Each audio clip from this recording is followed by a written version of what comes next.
Hello, Elite. Welcome to Return of God's Heart.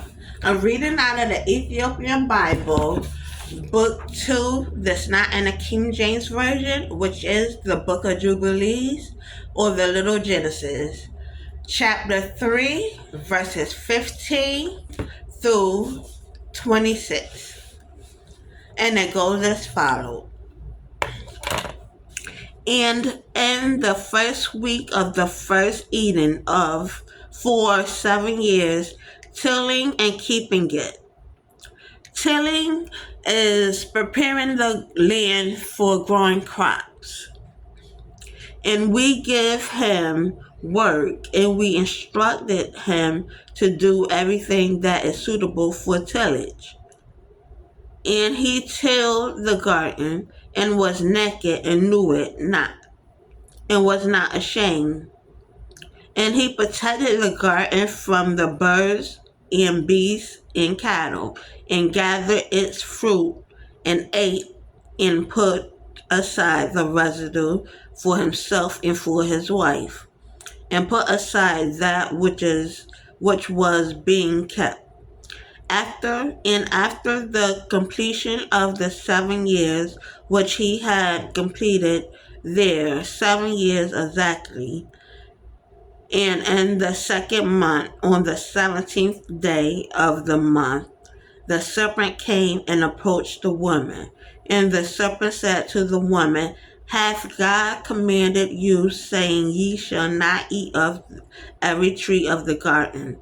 And she said to it, Of all the fruit of the trees of the garden of God hath said unto us, Eat. But of the fruit of the tree which is in the midst of the garden, God hath said to us, Ye shall not eat thereof, neither shall ye touch it, lest ye die. And the serpent said unto the woman, Ye shall not surely die, for God doeth know that on the day ye shall eat thereof, your eyes will be opened, and ye will be as gods, and ye will know good and evil. And the woman saw the tree, that it was agreeable and pleasant to the eye, and that its fruit was good for food. And she took thereof and ate. And when she had first covered her shame with fig leaves, she gave thereon to Adam, and he ate. And his eyes were opened, and he saw that he was naked. And he took fig leaves and sewed them together and made an apron for himself and covered his shame. And God cursed the serpent and was wroth with it forever. And he was wroth with the woman because she hearkened, listened attentively to the voice intending to obey. Listen attentively to a voice intending to obey, or to someone. The voice of hearken to the voice of the serpent, and did eat.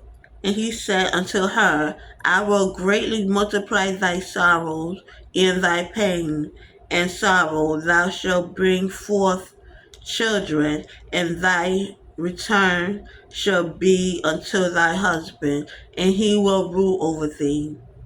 And to Adam also he said, Because thou hast hearkened unto the voice of thy wife, and hast eaten of the tree of which I commanded thee that thou shouldest not eat thereof, cursed be the ground for thy sake.